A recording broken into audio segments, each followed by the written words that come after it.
friends. Welcome to the Recover Your Life podcast. My name is Bridgett, and I will be your host. Together, we are building a community of men and women who are learning to shift from a rule-based to a value-based approach and navigating faith, sexuality, and relationships. It's time to start living the life we long for. Let's dive in. Hello, friends. Welcome back to another episode of the Recover Your Life podcast. My name is Bridgett, and I'm so glad that you're here. Together, we are navigating all things faith, sexuality, and relationships so that we can be men and women who are living in alignment with our values and living fully alive. So glad for you to be here. This conversation with my friends, Elijah and Christina Runyan. Friends, welcome to the show.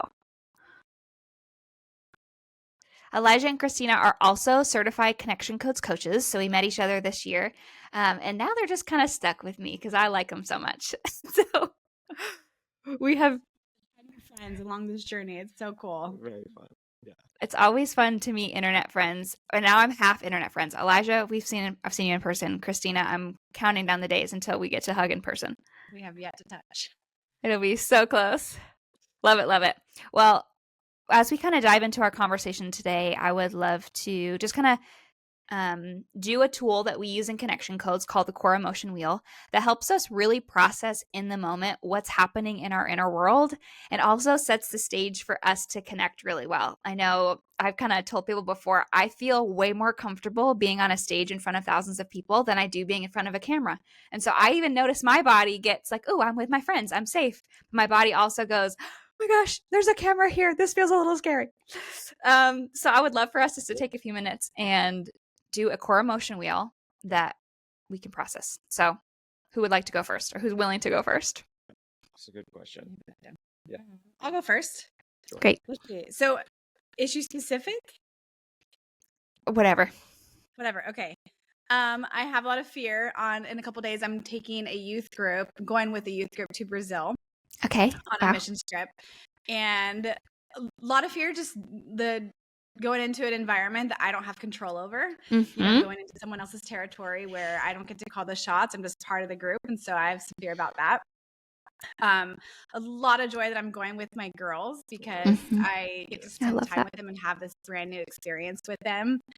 Joy thinking about the relationships that they might be finding. I keep thinking, are they going to see cute boys or make new friends? Like, yeah, I don't know. And when I say that to them, it makes them upset. So I feel some shame in like trying to let them have these experiences.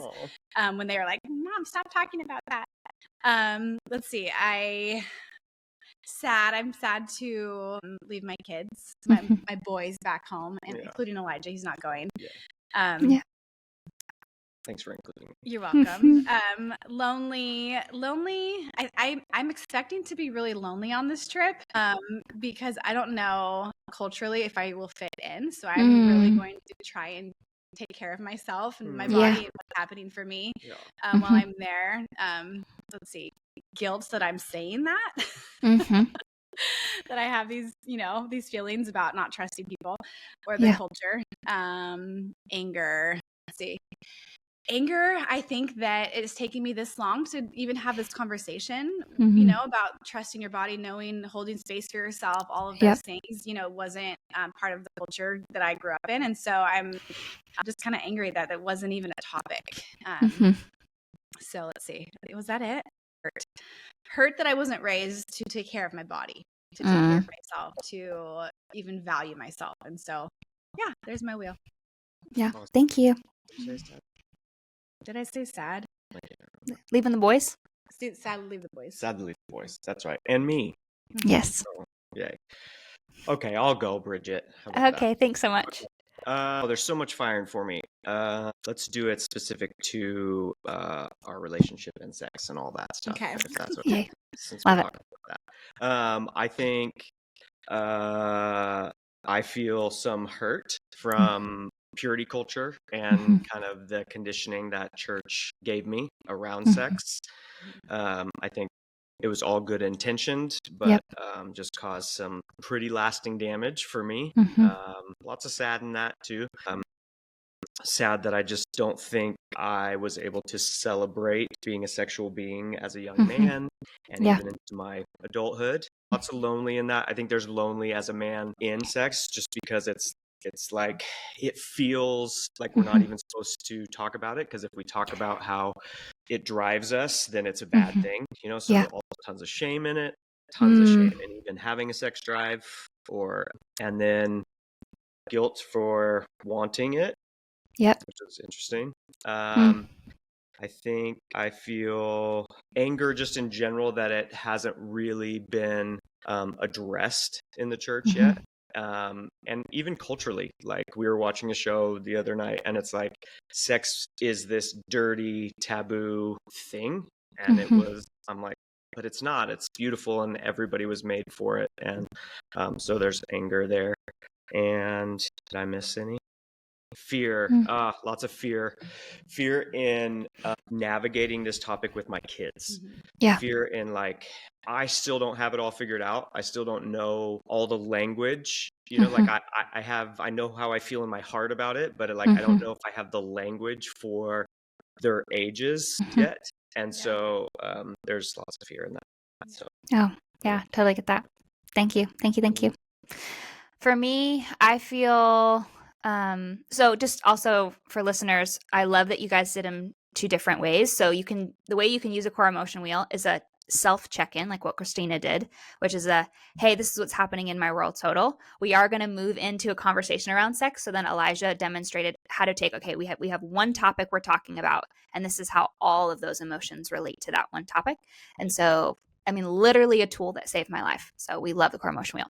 For me, I'll probably do a little bit of a combo. I feel a lot of joy that even in this short amount of time that I've known you guys, that you have become really safe people for me as a single dating woman to process sexual joy and sexual loneliness with, as I'm trying to figure out what it means for me to connect to my sexuality in my dating journey in a way that aligns with my values. So I just feel really grateful for that. And even just having tools like the connection codes that fosters really deep relationships really fast because you have tools to connect and process that. I think I have fear as we're moving into this podcast season 2, having these conversations, that I feel like I'm going to miss something and people are going to feel wounded or judged because it's a 3-minute clip or just a little bit of a conversation that takes a lifetime to have. Totally. Yeah, I get that. I feel guilt that as I was getting my feet wet again back into the podcast world, that this has been a conversation I've been wanting to have publicly for a long time, but wasn't ready. So I feel guilt that I wasn't ready fast enough, I guess. Wow. Shame.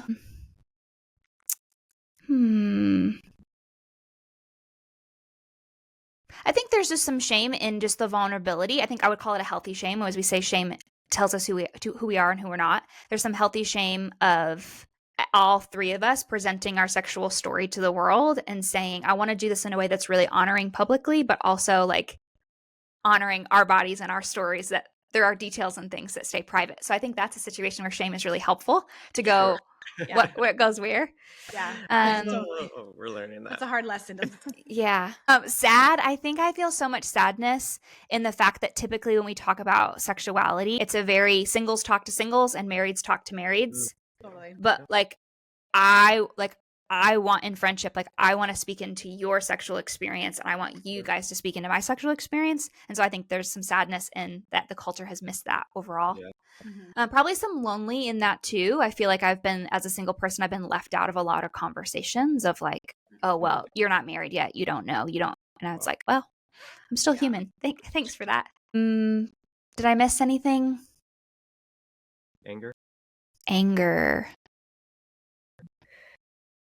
I feel anger that purity culture, that's coming up a lot today. Apparently we have some church issues, that the idea that suppression of sexuality was idolized as purity. Yeah. And so it was like, well, for you to be holy, you have to just not be sexual, which has messed up our brains a little bit. So as we lead into our conversation today, welcome to the show, friends. We're going to talk about navigating when you and your partner have a different sexual past, because this is a conversation that I know, again, if you're coming from more of a church-based mindset, I feel like this is one of those teachings that actually fuels anxiety of like, oh my gosh, like I did this bad thing, or I don't have experience. Like, what does that say about me? And there's all these narratives that we bring into and this is the idea of anybody having a different story. I think that there's always a fear of disconnection, that how will someone relate to me if you're not the same as me? And so that's kind of how we're starting our conversation today is we want to talk about your story and just how you guys have navigated your sexual relationship. But I would love to start with, can you just tell, I don't even know this story yet. So this is fun for me. Yeah. Can we have the overview of your love story? The overview. Yes. You want to go? I turned 18, moved to Redding, California to go to school, and saw this cute guy. And I told my friend, I was like, hey, you should date him. He's kind of cute. And she's like, no, I don't want to. And I don't know if she said that. Actually, her friend tried to set her up with you too. Did you know that part of it? I didn't know that. So we met at a school ministry. He was working there at the time, and I was just young and naive. And we don't have that much time to go into all of the story. No, you gotta go quick. Gotta go quick. How do help me go quick? You've got time. We can take. Oh, it's a long story. We first time I saw her, I thought to myself, she would make someone a amazing wife. Wow. And I don't know why I didn't think for me. Yeah. I think it was God kind of hid her from me for a little bit because I was really not ready. And then several months later, me and a friend went to meet some friends at dinner, and she was there. We just had some mutual, and we're all hanging out, just talking. I didn't know that she was not 21. So we're like, hey, we're all going to this dive bar. You want to come? And she's like, I didn't know. They didn't say bar. We didn't say bar? No, you said the Squire Room. Okay. So we didn't tell her it was a bar. And I'm like, seriously, talk about purity culture. Like, I did nothing. I was a good girl my whole life. And so I show up at this bar and I'm like, it's definitely a bar. I love that. They would have carded her. They would have kicked her out. Yes. So, and then we spent the evening talking, chatting till all hours of the morning. And 2 weeks later, I was like, I'm going to marry this girl. And then I was just in hot pursuit of her. And I was just like, kept going after her. And I think that's what she needed at the time. And there's a whole bunch more to that story that she could share about. Yeah. And then 6 months later got engaged. And then, so that was in June. We started dating November, got engaged in June. Yeah, started dating November, got engaged in June. The following February, we were married. And it's been 18 and a half wonderful years. Wow. A whole bunch of bumps and bruises along the way. Yeah. And a whole bunch of children. And 4 kids. 4 kids, yep. Yeah, got pregnant in a year. And then we were off to the races. Had 2 babies pretty quick. And then, now we have 4 total. Yeah. So that's the brief version. That's very fast with no details. Love it. I hear you. That's another podcast. Okay, so kind of question, I didn't prepare you for this one, but this is where my brain is going. As you were, so I call them like building pure body memories is what I call them. So like when you've come from a hyper spiritualized context, it can kind of feel this weird experience as you're in a relationship and you're falling in love with someone and you're starting to build those memories of like, ooh, I like your body and I like being with you and the kissing you is fun, like all these things. But there's typically like 2 narratives that are happening in your head. I'm curious, like if you're looking back to kind of those dating seasons, what were some of those narratives around desire and sexuality that were happening for you both in your dating season? Those are going to be vastly different between us. Yeah, so I had a ton of shame because I thought as a Christian girl, you don't have pleasure, you don't go certain places, you shut. So every time I would feel good, I would shut it down. And so that came into play in a lot of ways when we were dating. I think like I just felt like I was kind of bad. In some respects, but also it was so much joy, so much fun. There's this guy that, we're into each other and we want to hang out and spend time together and maybe touch a little bit and touch a lot of it. But and there was a whole other narrative going on in my mind where this is the part that we skipped over the story was there was a guy I met in a bar and I'm 18. I think was it 18? Yeah. I was 19, I think, at that time. And he's like, you don't meet a Christian guy in a bar, right? And there was this other guy in my life at the time we were building a relationship with that I thought I would end up with this good Christian, perfect, quote unquote, good man, missionary guy. And so I was very much torn. Like, how did I pick this guy? It was just, I was in so much inner conflict in my mind. Like, it was just really a lot of shame for me. And I was constantly shutting down any pleasure because I did not know what was happening for myself. Or what was okay. Yeah. And I had a checkered sexual past before we met. So for me, it was like, I knew her history. Like, I was first pretty much everything. And so there was a tension inside me as well, because I'm like, this is what my body is saying, and it's joyful. And in past relationships, the next step is X. But I also had a value system that was like, no, I want to also protect her and protect this covenant. And I wanted to wait. I didn't want us to have sex before we got married. And I knew she didn't either. And so there was just definitely a tension in me, for sure, with knowing that I didn't know all what she was experiencing, but I could tell in her body that she was fighting or pushing down the joy experience, because it would like pop out and I'd be like, oh, her body's saying yes, and then she would like shut it down. And so navigating that was interesting for sure. And so I mean, all the history came into those first few moments was intense, for sure, and it followed us into our marriage. For sure. Some of those stories, they stay with you. Absolutely. It still can be, we still navigate things, which is interesting. Absolutely. So, okay, so now let's talk. You're married, you're having sex now. What's honeymoon life? What's early beginning sexual formation? What's happening for Elijah and Christina? I was so uneducated. I knew nothing about anything. Well, I knew tabby, sloppy. I knew that, right? But I didn't know shapes, what happened. I was so ill-equipped for sex. So our honeymoon was interesting. I remember like we had sex and I was like, I didn't know something can go from that to that. And then that happens and I was just like completely in shock. Like, what is this? And then I was really excited too. Like, it was like super fun. Like, cause we had gotten hot and heavy, but not like no pants. Yeah. We like kept undergarments on in our, dating. Right.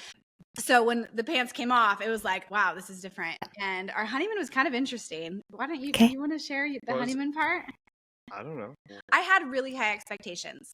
Because I knew that he had sexual encounters before. And I was actually excited about that because I knew nothing. So I was kind of looking to him to teach me and show me. And, he has the experience. I don't. And so it was interesting that we went to our honeymoon, and it was kind of sad he got sick. And there was also some other things happening. There's lots of stuff happening for me. Yeah, it was. I wish we had the tools back then. Gosh. Yeah. A lot of sad about that. Because I just didn't realize what was firing for me. Yeah. I thought similar. I thought, okay, in Christian culture, you're taught like, don't do it, don't do it, don't do it, don't do it. And now it's okay. It's like, this is a shameful thing. And then all of a sudden, because, in one moment, it's not a shameful thing anymore. But I had multiple partners before that. Yeah. But it wasn't like I was sleeping around. It was like every person that I had sex with before, I loved. Like, I gave my heart to them because because that's the only way it was okay, even outside of marriage. It was like, I had to give my heart to them. And so, and every single one of those relationships had ended in that person rejecting me. Ooh, yeah. Painful. And so I didn't realize that, like, one, I was navigating the shame of sex, period. I was just like, oh, okay, now your shame had become my constant friend. It had become my constant companion, especially in that world. Yep. And so I'm navigating that. And then I'm navigating the fear of every person that I have slept with left me. Yep. I didn't know that's what I was navigating at the time. But so it was so weird for me. My body, like, just shut down. It didn't shut down like physiologically, like, and I could still have an erection, we could still perform, but my drive towards her sexually, it literally disappeared, went to zero. And I was like, it was so intense that I was like, something's wrong with, like, I thought like something was wrong, like actually physically wrong, because I just like didn't want to be with her at all.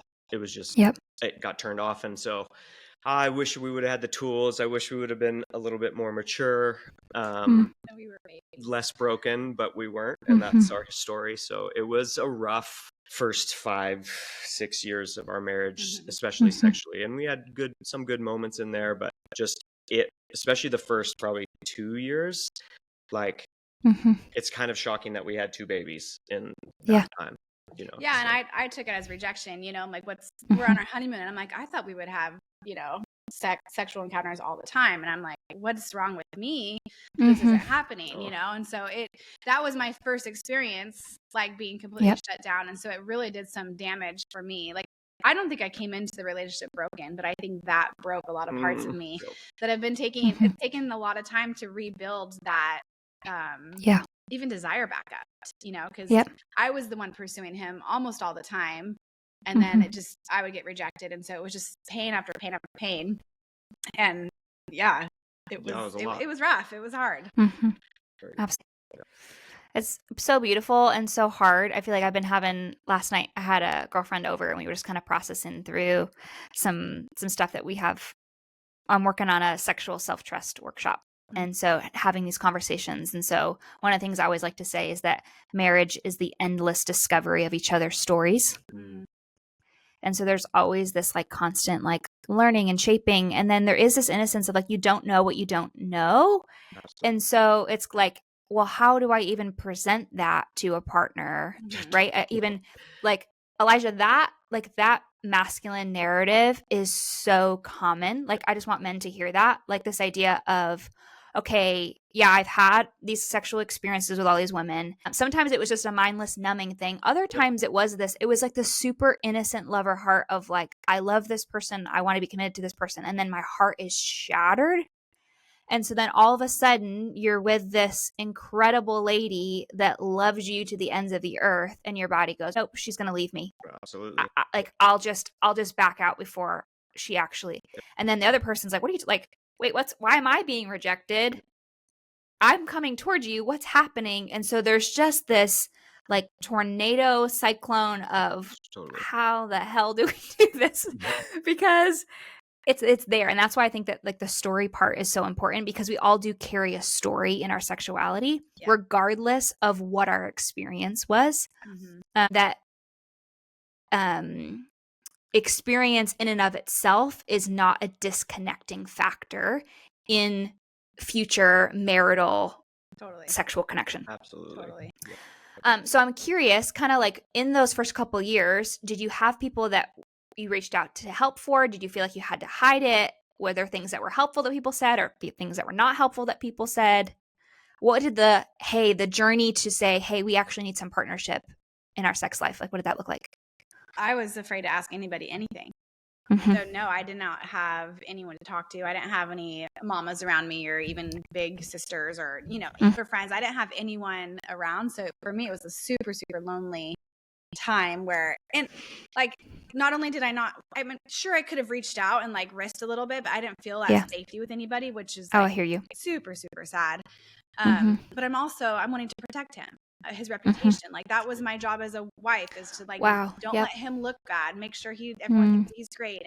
And so I also had that too. Like, how do I throw him under the bus when my job is to support him and lift him up and serve him, you know? So it was really a lonely place for me. So I kind of just was shut down for a lot of years. Like, this is just how it is. And it, you know, I'll have my kids, they'll be my friends, and, you know, we'll just do this life, and it just won't be this awesome experience as, you know.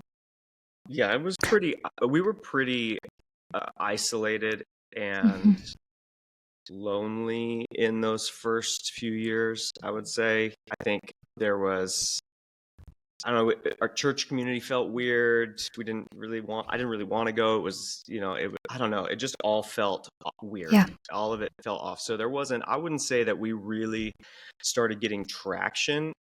I mean, it wasn't horrible for all of the years, but the first 5 years, pretty bad. And then over the last 10 years, I think that it's been like getting better and better and better. And then the last probably 4 years, it's like really started to take off.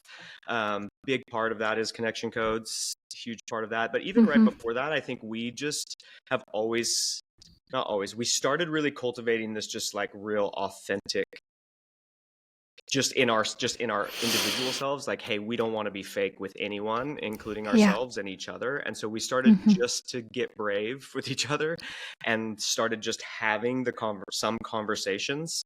And I think we probably did it the slow way. Like if we would have had people who could speak into our lives or help, but like we just were like, we know that we want to push towards each other. We know, and we had said many times, like, we have a perfect marriage except for this area. So it wasn't a secret to the two of us. We both knew it was something we wanted to work on and that it was important and that there was pain. And it just kind of like at our pace, we were able to address the pain and start talking about it. And then that sped up exponentially when we found the wheel and found connection codes. And, so there's probably little things along the way that's pushed us on, but I think we could have got there faster if we would have had help, for sure. Yeah. This is a very Bridgett question. Well, we're on Bridgett podcast, so that's good. If you had to think about like the chapters of your sexual story together, what would those chapters be named? Ooh. Come on. That's a hard question. That is a hard one. I'm gonna have to, you asked me to get creative on the spot. First chapter was definitely just a crap show. It was just like pain, just so much pain. Broken heart. I think my heart was kind of broken in the beginning. Sure. Yeah. And then we had a chapter of just like getting brave, like just like, okay, we're in this together. We know that we're not going anywhere, and we both like each other. We like each other physically. Let's figure this out. And then definitely like breakthrough. And I think we're entering into a new chapter of like reclaiming it, like making it playful again, making it fun, making it. Sheesh. I have a lot of guilt and shame about the first 5 years of our marriage, and so it feels like we're taking that back now, and so that's just really beautiful, and I hope it heals her heart. Yeah. Now I think we're to the point now where we're actually excited about this topic. We're excited to like explore things. We were watching a show last night. I was like, oh, this actually has my mind turning. I'm like thinking about things and, finding places where you can get, like you said, like getting input and feedback and ideas. It's scary because I don't want to just go to certain sites and be like, what do they do? Like that doesn't feel right for me.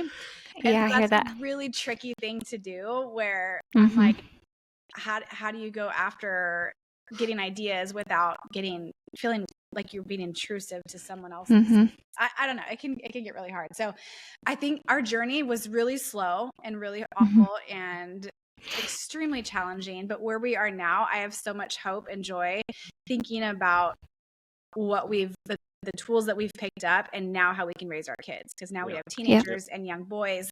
And so it's like, I know for sure my kids are not going to go to their honeymoon and be like, that's right. That's right. What's happening here? And like they're already set up. Like we've already had those conversations with all four of our kids. And I'm just like setting them up for success was worth the journey and the pain that we were on. And I just have so much joy about thinking about that. And like, we're like at this, like, we're not to the mountaintop yet, I don't think, but I think we're to a place where it's like, we're like starting to like dream of what this can look like, what our sexual life can look like together. Sexual friendship. We use that, in connection codes, which that was a light bulb moment for me. If we're the only sexual partner we're going to have, like, why does it have to be so serious? And so just like, so much work, and that just kind of took this pressure off of me to just breathe, and it's okay, and just explore in that way where it's like not weird. You know?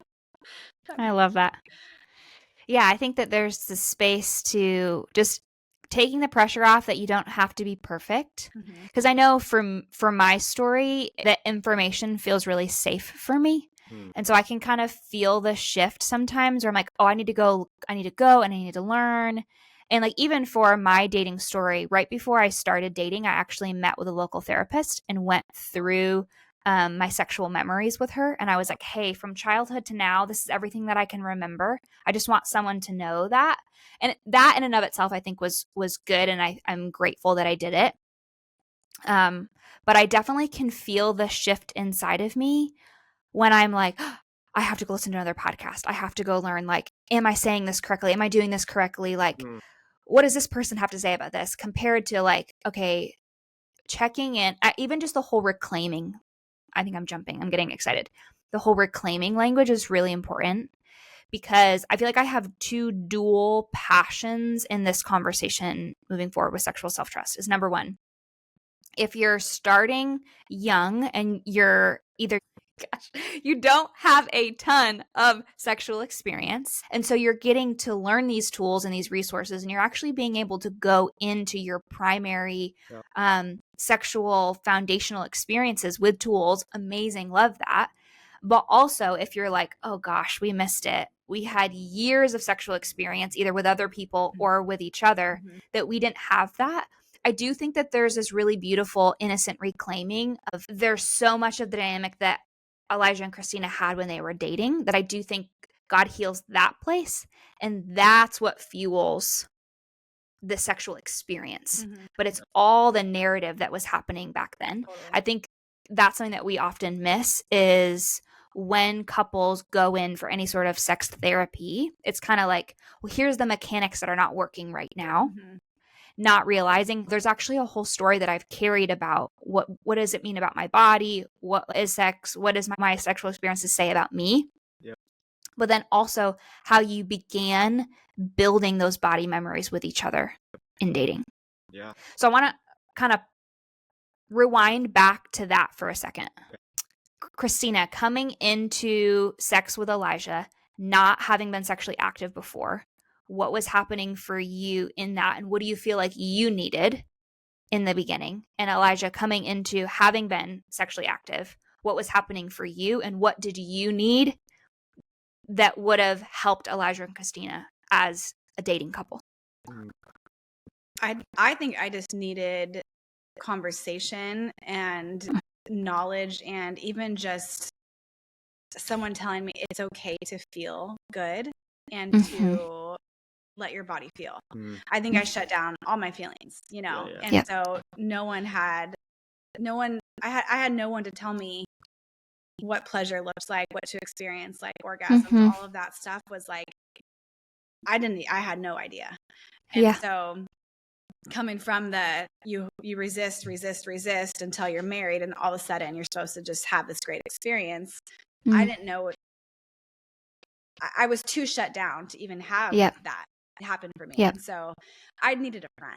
I needed someone to really sit with me and be like, hey, like, this is exciting, and this is good, and this is how God made our bodies, and here's an idea. Like, I just needed a friend to talk to me, and to kind of prep me for it. So, and I needed to know that it was good, and I don't think I knew it was good. Totally. I think I thought sex was bad and forbidden and not okay. Yeah. That was a lot of, I remember, I'm really grateful that I did have a mentor that I feel like she's kind of shattered all of my like rules, where she'll throw me in the deep end and throw me some like bomb of like, oh my gosh, I can't believe you just said that out loud. And it's never like you have to go do this thing to be sexually free and whatever. It's just like, you do know that you get to decide what happens here, right? And I'm just like, so it's been really helpful to like go from like the very shut down to the wild extreme, and then me be able to process in my own body and go, well, what actually feels good to me in this dynamic with this person? Yeah. And what do I want? What do I need in that space? But it's been helpful to kind of have that outside voice. It's kind of like, hey, here's all your options. You don't have to take them. And I think that's one of the things that when you have a religious-based teaching around sexuality is the idea that if you connect to your body and if you're honest about the joy and pleasure that you experience, that somehow that is going to be the thing that leads you to violate boundaries. Yeah. And I'm actually really convinced of the opposite, that I believe that your body was designed by God to know where the trust line is. And so I think that there's this inner thing inside of you where you go, it's this new phrase I've been learning from Emily Nagoski. She's the woman that wrote the book, Come As You Are. It's a very popular, it's not a faith-based book, but it's a very popular book on sex. And she talks about what's called I'm like talking about it to everybody all the time because I think it's so fascinating. It's called your learning, liking, wanting system. And so the idea that the learning system is just your body's physiological response to a sexual stimulus.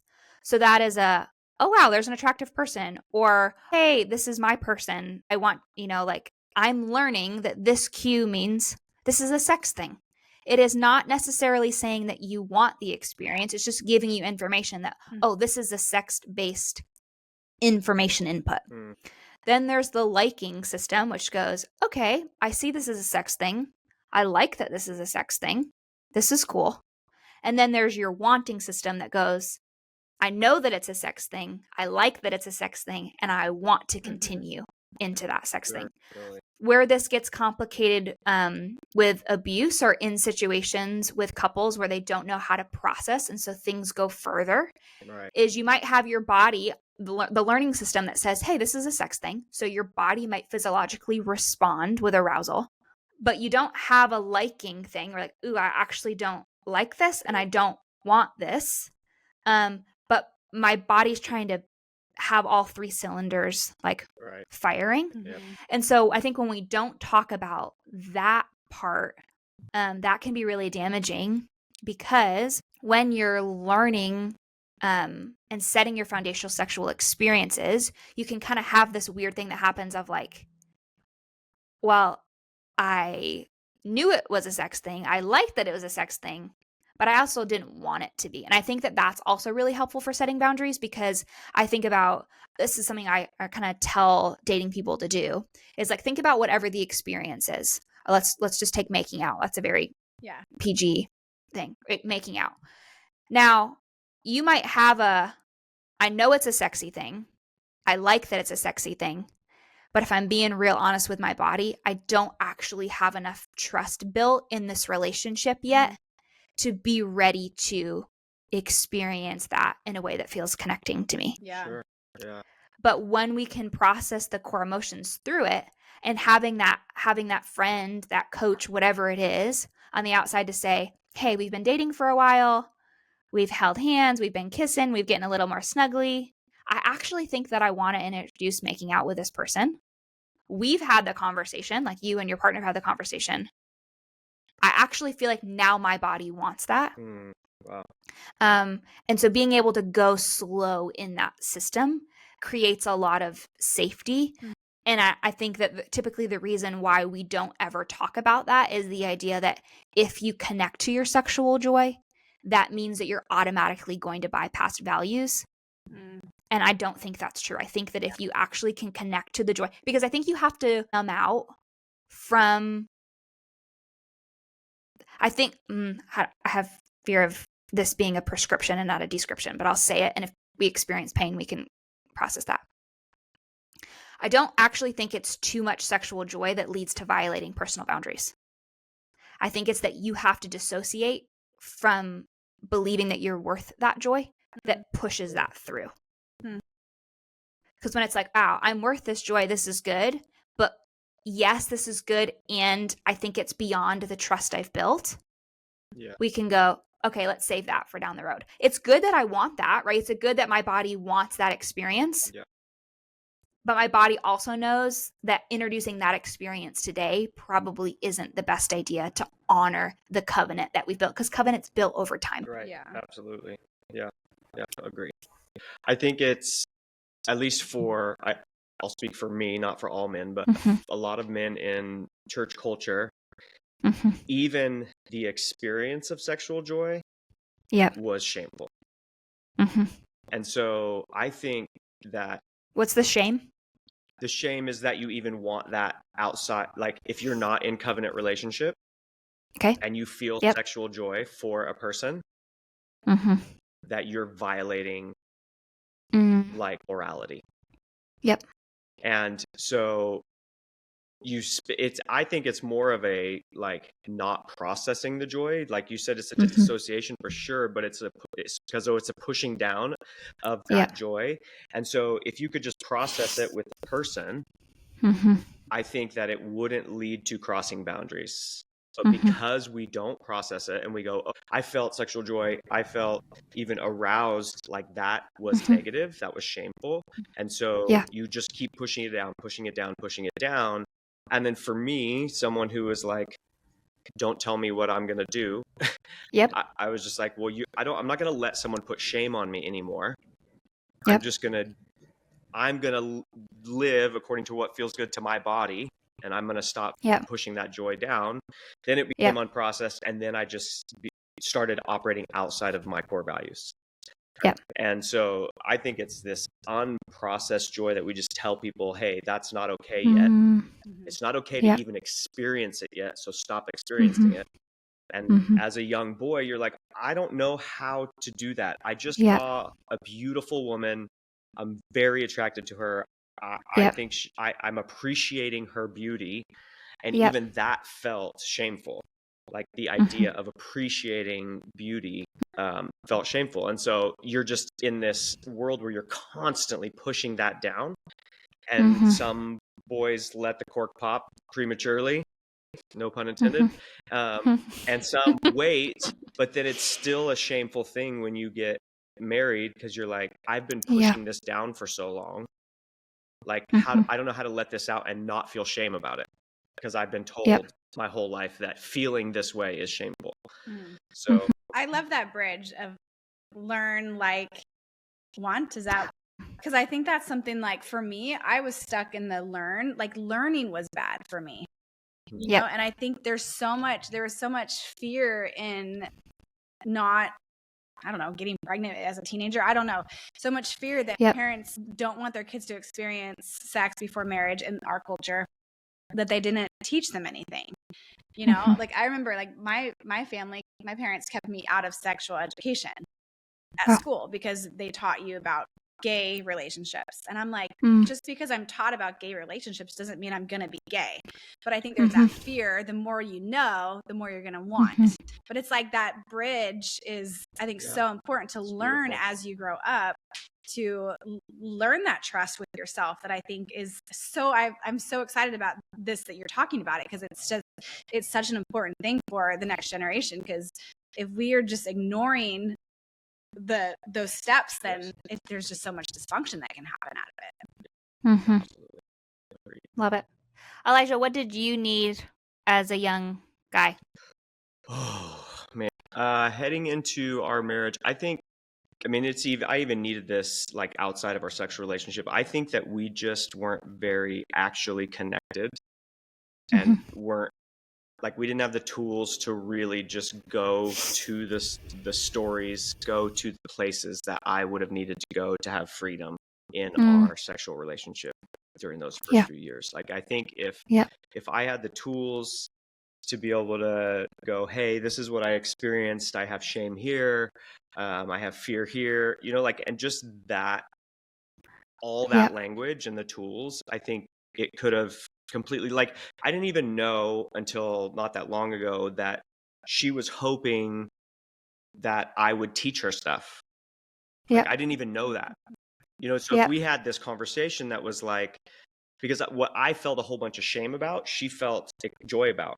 Like, not Yeah. that I'd been with other people, but that I knew something that she didn't know, and that maybe we could Yeah. partner in this and we could experience this together and bring our strengths. You know, like, I didn't even know that. So like having the tools to have conversation, like deep, intimate, connected conversations would have been it would have changed our whole dynamic. We would have gone into that processing. That would have been, I wish I had the tools for sure. it would have made the whole difference. One thing that has been really beautiful the last couple years, months, is going back to these times. Yeah. Like going to our past where we have had pain and just reintroducing ourselves to each other with that mindset. It's been kind of a trip and very, very healing. To like a couple months ago, I literally felt like I met 19-year-old Elijah, because he just showed me parts of himself that I didn't ever experience before. And then he got to see a teenage Christine version of me. And I mean, that's kind of like a big thing, but it was such a cool thing to go back and talk about our history, talk about who we once were, what used to bring us life and joy, and then have a sexual encounter with kind of that in our mindset. It was really, really beautiful. That was our last anniversary when we had a getaway, and we just had this beautiful encounter. That's so sweet. It was really cool because, we like all those parts live in us. And I think being able to go back, knowing what you say, like, if I knew then what I knew now, it's like, okay, well, we know now what we know. Yeah. So how can we go back and heal the story and heal those parts of us that were wounded, that were hurt, and bring that restoration back to that. I think that's been a new thing that I didn't even know was possible until recently. Yeah, it was. That has really just made our connection so much stronger, and it just makes it so much more fun because you get to relive that youthful, fun part of you that. Yeah, it was really beautiful. Yeah, it was amazing. It was really fun. That's so beautiful. Yeah, I love that. And that's what's possible.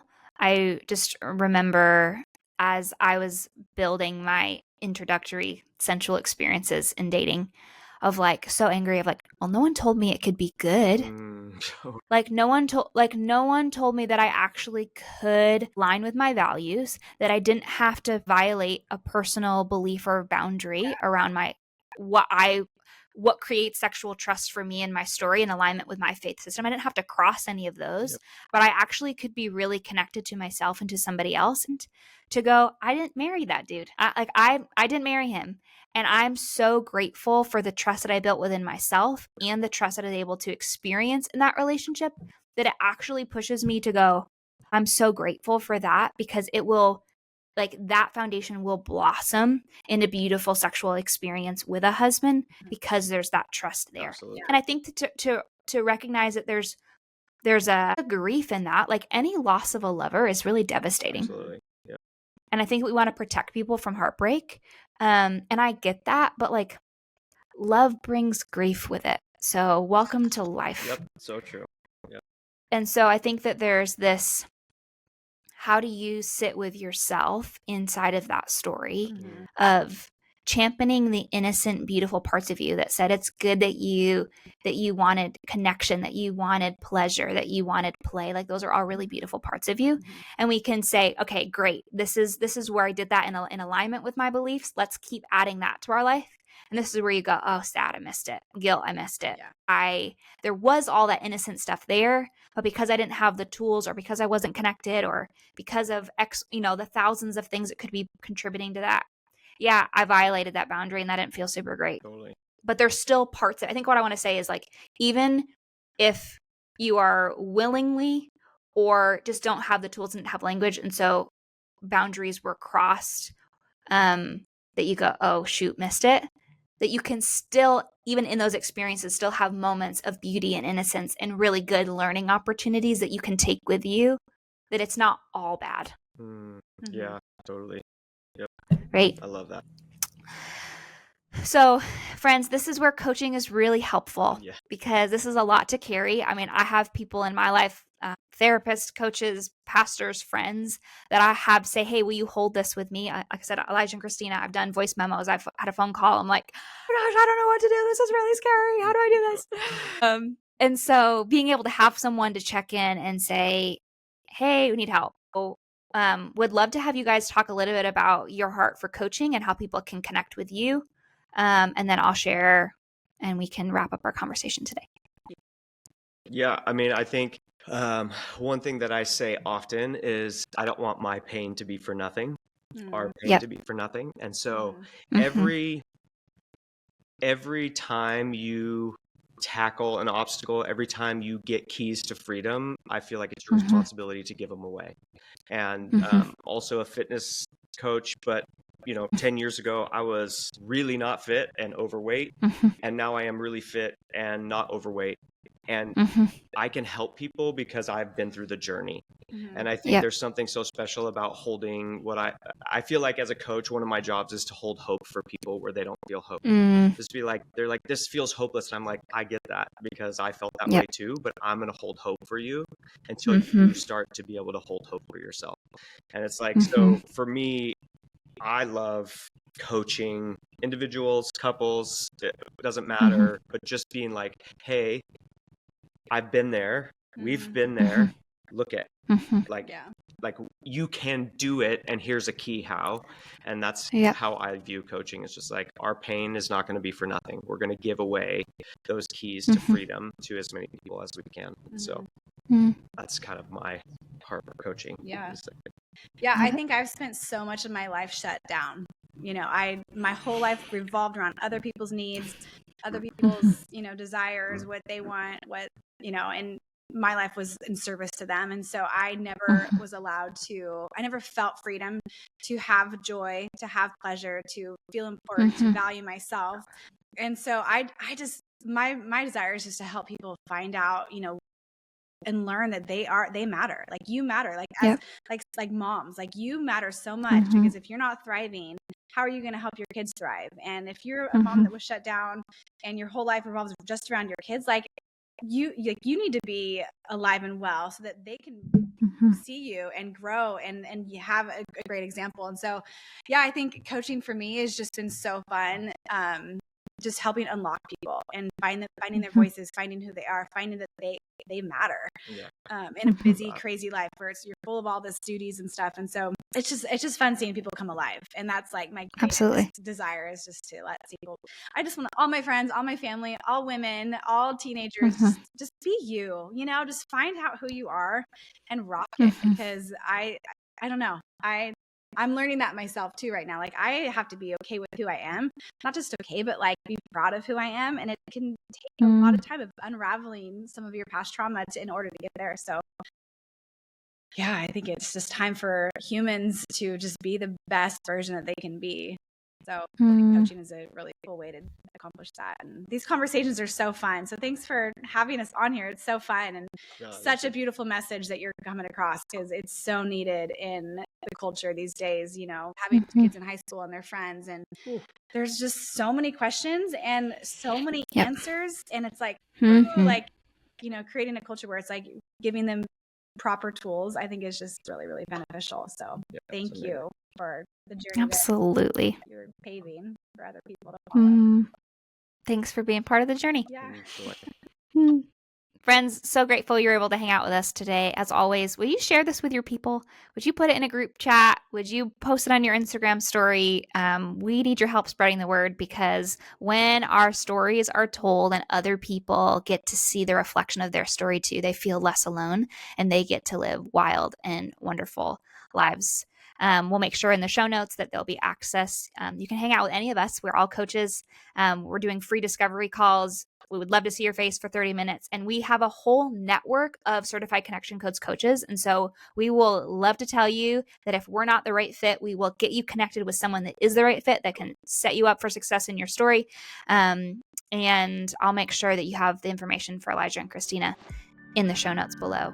Until next time, be brave, be strong, and we'll see you on the Recovery Life podcast.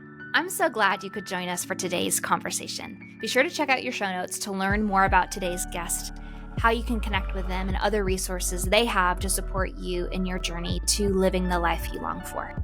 If you're interested in booking a coaching session with me, you can book your free discovery call today by using the link in our show notes.